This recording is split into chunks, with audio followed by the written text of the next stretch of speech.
Okay, so this is part 15 of how the hell did I end up here as an international smuggler and work my way through the federal prison system and how I end up losing everything and the road to redemption back to where I am. So, over the next couple of weeks, I did quite a bit of flying. We would fly multiple loads and we were working towards putting a big order together. So, there was a couple of things that weren't happening. I wasn't getting paid for each load that was going down, as we had to accumulate about £2,000 for this buyer to come up from California to pick it up. So I was going backwards and forward. Everything seemed to be getting better and I got a lot more comfortable.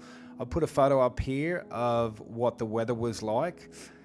This was one of my training runs, and shortly after this photo was taken, my instructor at the time said, yeah, it's just too bad. But on this given morning, I'd already been up flying and I'd already done about a 200-mile run down south and back.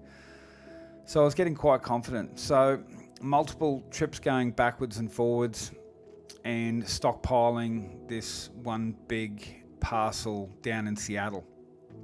And what actually happened on one of these mornings, that it was a little bit later one morning, and I'm not sure, I remember the situation, which was we were sitting in a little cafe in Chilliwack waiting for some instructions, and it was really late in the morning, and I'm not sure whether I was actually flying, but I don't know why we were so late.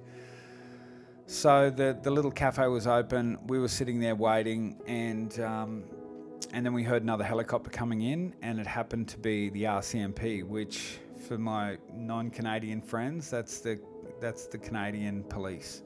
So they landed their helicopter, we were sitting there having some breakfast, and by the time those four police got in there to order and they sat at the table right next to us. And I was quite young, well, 32 is not young, but I was quite young, and the paranoia sets in, and right then I got the orders that I had to go, had to fly.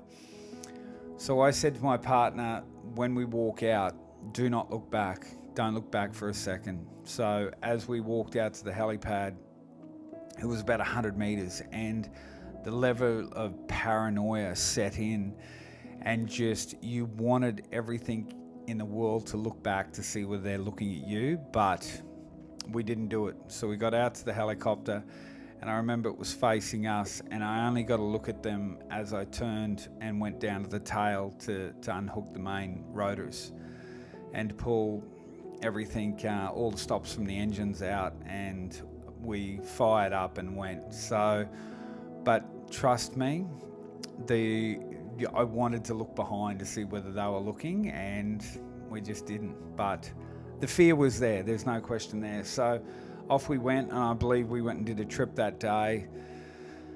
Came back, all good. So over the next little while, we were doing that quite frequently, and started really, enjoying the money, let's just say that. But that was from the first lot of money I got from doing these other trips. But about every second or third trip, we were stockpiling about £2,000 in a warehouse down in Seattle. So it got up, I don't know, £1,500, maybe £1,800. And on one of these trips, I was asked to bring somebody back, somebody quite high up in the organisation, the main guy, the main ringleader.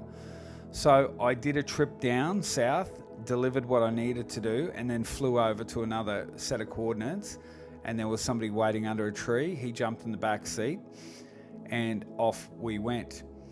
Now, we didn't have 3 sets of headsets, we only had 2.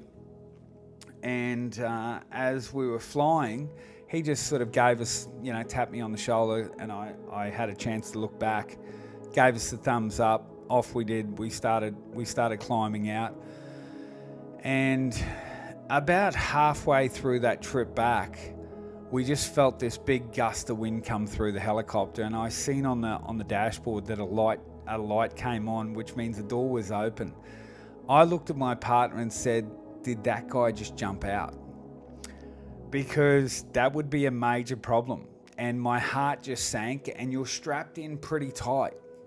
And what had actually happened was, he didn't jump out. We turned around, and sure enough, he was sort of sitting there with thumbs up and grinning. Apparently he felt the door wasn't shut, so he thought he'd open it and shut it harder. So we climbed up. I was running quite short on fuel because I still hadn't got fuel and weight and balance and all of that. So I decided to sort of start climbing up and going over Mount Baker, which I believe is 8 or 10,000 feet, just taking a shortcut back to Canada. And again, the wind was tough. The wind was really, really tough. And as we got to the top, we hit some major turbulence on the other side, because obviously wind coming up the mountain, and I hadn't read those wind reports. And it was pretty dodgy. I was fighting it to get it back down. We gained about 3,000 feet, and at that point I would have been close to 12,000 feet up, and really in way of jets coming into Abbotsford Airport. But eventually I fought it, and we came down. We got out of that wind and just made a beeline, and made a quick exit down towards the airport, swooped in, and landed. So mission accomplished. We put the helicopter away, and we had this guy. I did not know his name, and he jumped in the back of my pickup.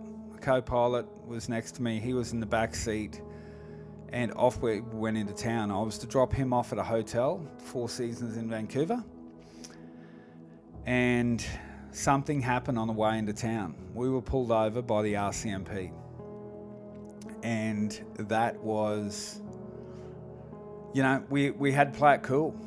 I thought they were going to ask me who everyone was, but they just took my details, and that was it.